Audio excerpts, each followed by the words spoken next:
E aí, pessoal, tudo bem? Tô aqui de noite esperando aquelas madrugadas, esperando o Grande Prêmio de Fórmula 1 começar.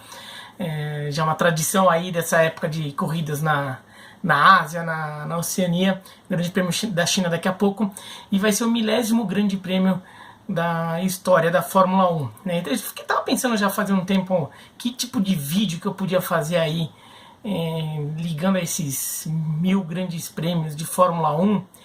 E tive algumas ideias aí, falando, sei lá, futura categoria, situação, mas tem muita coisa também, já muita gente discute, né? Então, resolvi falar de uma coisa que eu me lembro bem também. Já que a gente está falando do Grande Prêmio de número... Já que a gente está no Grande Prêmio de número 1000, eu estou gravando antes do Grande Prêmio, então provavelmente vocês vão ver depois do Grande Prêmio. Né, mas falar do Grande Prêmio de número 500, que também foi um marco da Fórmula 1. Naquela época se falou muito, o Grande Prêmio de número 500. A FISA, na época, que era o braço esportivo da FIA, a FISA não existe mais, mas a FISA até quis promover bastante ali, 500 grandes prêmios, tudo, e até porque esse Grande Prêmio de número 500 coincidiu de ser o último Grande Prêmio de uma temporada, então ele fechou uma temporada, fechou redondinho, e fechou 40 anos de Fórmula 1, né, 41 na verdade, 41 temporadas, já que a Fórmula 1 começou em 1950, né, com o Grande Prêmio da Grã-Bretanha lá em Silverstone, e teve seu Grande Prêmio de número 500 na Austrália em 1990, né, 41 temporadas, aí encerrando com o Grande Prêmio da Austrália, o Grande Prêmio de número 500, e foi um Grande Prêmio que a gente do Brasil, se for falar dele, vai soar muito nostálgico e muito interessante, né? E vai ter até algumas curiosidades, né? Então, primeiro falar como foi o Grande Prêmio de número 500, né? Esse Grande Prêmio de número 500 já chegou com o título decidido. O Senna foi campeão na corrida anterior, né? Quando ele bateu com o Prost na largada, né? Se os dois não pontuassem, se o Prost não pontuasse, na verdade o Senna era campeão naquela corrida, ele já estava com alguma vantagem ali na classificação. Aconteceu dos dois baterem, o Senna depois admitiu que bateu de propósito, até como retaliação ao acidente que o Prost tinha batido de propósito nele, também no Japão, em 89, um acidente que acabou dando o título ao Prost, né? Então o título já estava definido, mas naquela corrida do Japão acabou sendo vencida pelo Piquet, o Piquet de Benetton, a primeira vitória do Piquet na Benetton, e teve como segundo colocado o Roberto Moreno, né? Foi uma dobradinha brasileira, Roberto Moreno estreando na Benetton, ele que começou a temporada na Eurobrum, uma equipe que não existe mais, ele conseguiu botar a Eurobrum em 2 corridas, era um carro horroroso ali, naquela época tinha muito mais carro do que vaga no grid, então tinha uma pré-classificação na sexta-feira, alguns carros nem iam pro treino classificatório, que era na sexta tarde, a primeira sessão, e no sábado à tarde a segunda sessão, era o melhor tempo somando sexta e sábado. Que classificava. Somando não, né? Considerando a sexta e o sábado, quem tivesse melhor tempo classificava. E o carro da Eurobrum nem saía da pré-classificação ali, mas o Roberto Moreno conseguiu. Eu tô aqui só tô desviando um pouco o olhar aqui, que não vou saber tudo de cabeça, né? Então, aqui eu vou dar uma colada aqui também para ajudar um pouquinho, né? Então, o Roberto Moreno conseguiu participar de 2 corridas com o Eurobrum, terminou uma delas, a outra, acho que foi nos Estados Unidos, a outra ele não terminou, mas ele botou ela na corrida. O Cláudio Langes, o italiano, que era o companheiro de equipe dele, nem sair da pré-classificação ele conseguiu. Então até o Roberto Moreno, aí com um bom desempenho, considerando o carro horroroso que ele tinha, depois acabou indo para a Benetton no final do ano, substituindo o Alessandro Nannini, que o Nannini sofreu um acidente de helicóptero antes do Grande Prêmio do Japão, entre o Grande Prêmio da Espanha e do Japão.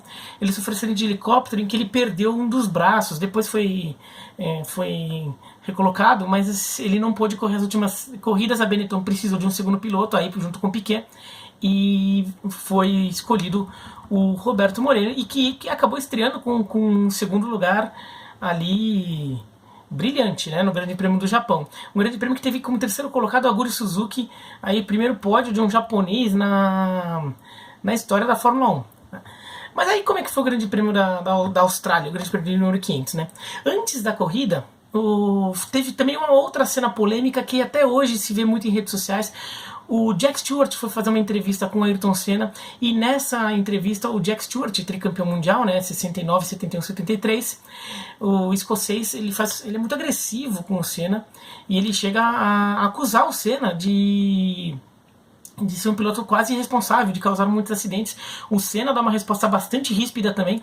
Esse vídeo aí corre na internet até hoje. Vou deixar aqui na descrição do vídeo ali o link para quem quiser ver essa entrevista aí. Tem várias versões com legenda em português também. A entrevista é em inglês, né? Mas tem conteúdo com legenda em português, e aí vocês vão poder entender. Eu, pessoalmente, até acho que o Senna era um piloto muito agressivo ali, e em alguns momentos ele até cometeu erros, sobretudo ali na primeira parte da carreira dele, mas a pergunta achei exagerada ali. Acho que o Jack Stewart foi um pouco desagradável. Vai. Mas assim, chegou na corrida, na pré-classificação, quem não se classificou foi o Michele Alboreto e o Alex Caffi. Eles não passaram da pré-classificação com o Footwork, que era a Arrows, né? Depois voltou a ser Arrows, uma equipe que não existe mais, mas uma equipe aquele que ele correu na Fórmula 1 durante muito tempo. O Michele Alboreto é um piloto histórico da Fórmula 1, ele foi vice-campeão da Fórmula 1 em 85 pela Ferrari, e ele conseguiu a última vitória da Tyrrell em 83. Então, assim, é um piloto com alguma história. Ele já morreu num acidente da Fórmula 1, mas o Michele Alboreto ficou fora, não conseguiu classificar. Quem também não se classificou foi o Bertrand Gachot, o belga com a Colônia. O Bertrand Gachot, que também acabou marcando, porque isso foi em 90, em 91 ele foi para Jordan, né? E ele acabou tendo um entreveiro ali. Ele não pôde correr o Grande Prêmio da Bélgica, e ele era belga, não pôde correr o Grande Prêmio da Bélgica pela Jordan, e com problemas, né, com a polícia, e a Jordan teve que chamar um piloto substituto para o Bertrand Gachot. Ele chamou um tal de Michael Schumacher, e aí o Schumacher assombrou ali, conseguiu um 7º lugar no treino, aí ele logo na sua primeira corrida com a Jordan, e acabou sendo contratado pela Benetton para substituir o Roberto Moreno. Ali já no meio na reta final da temporada 91, o Roberto Moreno, que vinha tendo problemas na Benetton, ele que fez esse final de temporada de 90 na Benetton, saiu em 91, ali no meio da temporada também, o Michael Schumacher entrando no lugar do Bertrand Gachot. O Michael Schumacher ganhou a chance porque tinha entrado no lugar do Bertrand Gachot. O outro piloto ali que não conseguiu classificação foi o Yannick Dallomat, um piloto francês aí que muita gente é capaz de não se lembrar mais, correu muito tempo na La Rússia aí, mas não foi uma passagem aí muito brilhante ali. Corria na AGS, que era uma equipe francesa bem pequena ali, que inclusive foi uma das tantas equipes pequenininhas que o Roberto Moreno passou.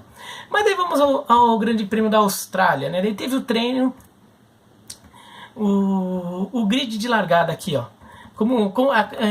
Foi a classificação, o grid de largada aqui só é nostálgico, né? Em primeiro o Senna, mais uma das poles do Senna.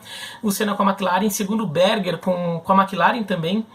Né? O Berger ainda na sua primeira temporada de McLaren, né? Ele estava na Ferrari no ano anterior, ele ainda não tinha vencido nenhuma corrida na McLaren, ele só veio ganhar no Japão em 91, que foi aquela corrida que o Senna foi campeão, que o Senna deixou o Berger passar e o Galvão Bueno ficou falando eu sabia.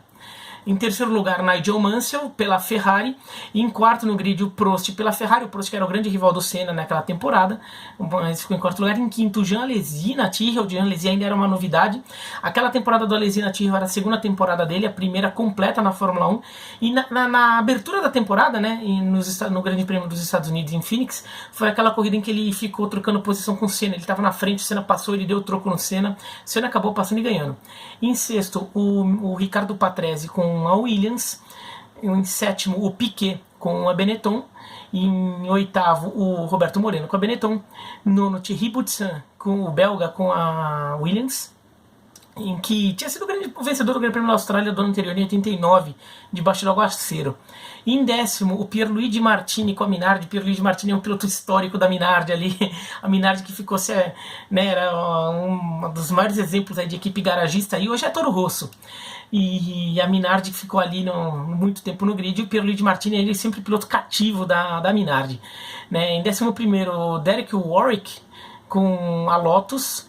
O Warwick foi uma promessa ali, mas acabou não vingando muito.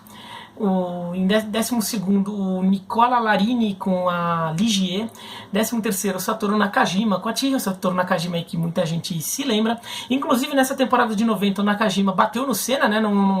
Quando o Senna era líder do Grande Prêmio do Brasil em Interlagos, era a volta do Grande Prêmio do Brasil em Interlagos. Senna, líder disparado, acabou tendo um acidente com o Nakajima e perdeu a vitória. E a fama de barbeiro do Nakajima cresceu bastante. 14º, Ivan Capelli com a Leyton House, que era a March, que no ano passado, nos 2 anos anteriores tinha ido muito bem, mas naquele ano de 90 não fez um carro legal, não conseguiu ser competitiva. Em 15º, Andrea De Cesaris, italiano aí também com fama de barbeiro, né? Batia muito o Andrea De Cesaris, mas foi um piloto que ficou muito tempo na Fórmula 1, ele estava de Dallara. 16º, Maurício Gugelmin, também de March, Leyton House, né? Era o nome na época da March. Aquela temporada que eu falei, né, a Leyton House, a Martin não fez um carro bom, mas foi a temporada aqui no Grande Prêmio da França, em Paul Ricard, o Gugelmin sofreu aquele acidente que ficou muito conhecido também, que ele bate na largada, vira de ponta cabeça, tudo. E ele ainda correu aquela corrida, porque tinha carro reserva na época, teve uma nova largada e ele correu e foi bem. Em 17º, o Stefano Modena com a Brabham. Espera um pouco, agora eu tô na dúvida, acho que o Gugelmin, essa acidente do Gugelmin foi 89. Apaga aí, acho que o Gugelmin foi 89. Tá? Vou conferir aqui, antes que eu fale bobagem, tá? Não vou editar esse vídeo, porque esse vídeo aqui eu tô fazendo rapidinho aqui, então não vou editar, mas aqui foi 89, o acidente foi em 89, eu tô confundindo, o acidente do Gugelmin foi em 89, não foi em 90. Mas em 90 ele fez um bom Grande Prêmio da França, só acabou quebrando no final. Foi a única corrida boa da Martin naquele ano. 17º, Stefano Modena com a Brabham, saudosa Brabham.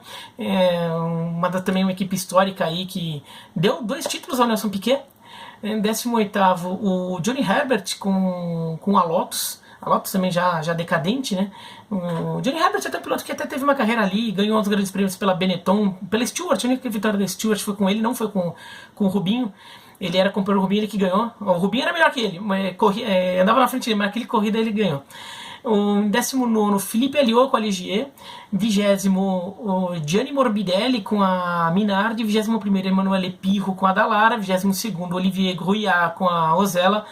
Osella também, nossa, uma equipe garagista italiana aí, clássica aí da Fórmula 1. Nessa época já não tinha mais o Piercarlo Ghinzani, que era o piloto clássico aí da Osella. Era o Martini na Minardi e o Ghinzani na Osella. 23º, o Eric Bernard na Lola, La Russe. 24º, a Guri Suzuki na La Russe, né, que no Grande Prêmio anterior tinha ido ao pódio. 25º, o David Brabham com a Brabham. David Brabham, filho do Jack Brabham, fundador da Brabham. Ele que era o piloto australiano. Aí conseguiu se classificar para esse Grande Prêmio. Último no grid, 26º, o Gabriele Tarquini da AGS. Foi o último aí do grid. Essa foi o grid de largada. Bom, a corrida em si, o Senna toma a dianteira, né, e vai comandando. O Berger vem em segundo, mas o Berger aí comete um erro. Ele é ultrapassado pelo Mansell. O Mansell fica em segundo. O Mansell chega a colar no Senna, chega a dar uma pressionada no Senna, mas depois o Senna vai abrindo e vai tendo uma corrida bem tranquila, num ritmo bem forte. O Piquet, que largou em 7º, já na largada ele pulou para 5º. Depois ele passou o Prost. O Piquet estava num ritmo muito bom naquela corrida. Ele passou o Prost, passou o Berger, passou o Mansell e foi para segundo. Ficou o Senna em primeiro, Piquet em segundo.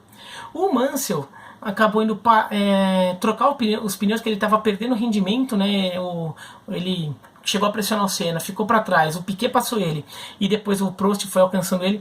O Mansell trocou o pneu, caiu lá para trás, só que com pneu novo ele foi reagindo. E com pneu novo, e aquela coisa do Mansell, né? Era um piloto meio maluco, mas ele era muito rápido.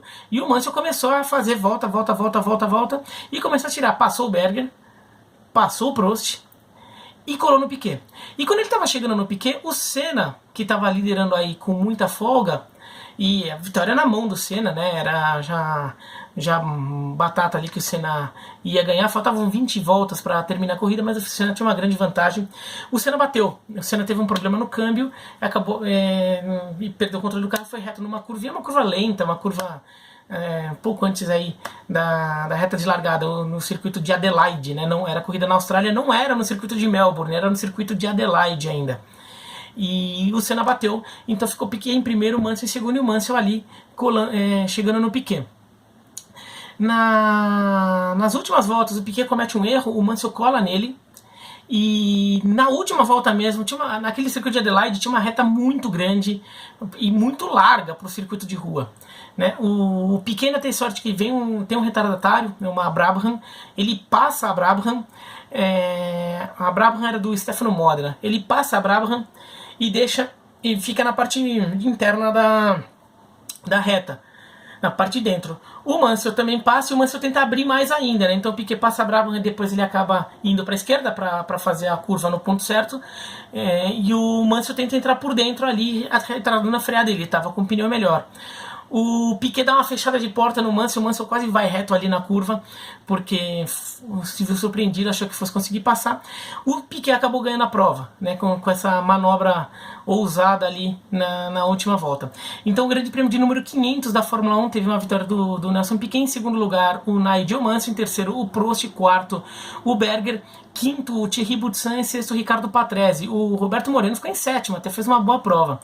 E se o Senna não tivesse batido, muito provavelmente ele teria vencido a prova, ele estava muito na frente. E daí o que teria sido? Foi marcante aí o Grande Prêmio de número 500 ter sido uma vitória do Piquet. E olha como era o momento do Brasil na Fórmula 1, né? Era o Senna, na prova anterior, o Senna tinha sido campeão e o Brasil teve uma dobradinha com o Piquet e o Moreno. Daí nessa prova de número 500 tinha uma situação de uma dobradinha brasileira que acabou não se concretizando.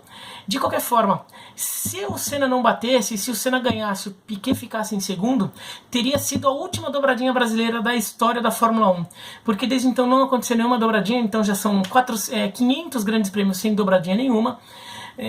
Agora com esse Grande Prêmio da China vão ser 501, porque a última dobradinha brasileira até hoje é o Grande Prêmio do Japão de 90, com o Nelson Piquet em primeiro, Roberto Moreno em segundo lugar.